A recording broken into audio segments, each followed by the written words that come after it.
ตอนนี้เนาะบรรยากาศของผู้โชคดีที่จะมาลุ้นรับรางวัลเนาะโดยครับแม่นอ้ายพงเนาะจะเป็นผู้โจกสลากเนาะ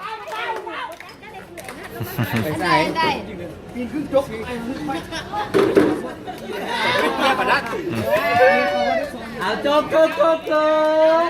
ซื้อคอยไอ้พงซื้อเอาเด้อพงเด้อ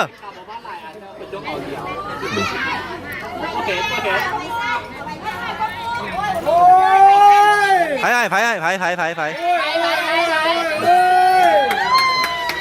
ใช้จะขาดเย้โมเมนต์เนาะออกลาข้างหลังจันทลาลาข้างหลังลายก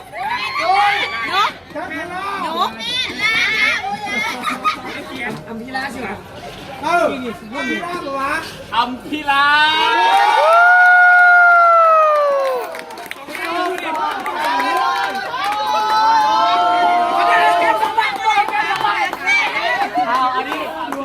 อันนี้โซ่ของเราเด้อไม่มีใครเล่นพวกเดียวไปพันยาทุกคน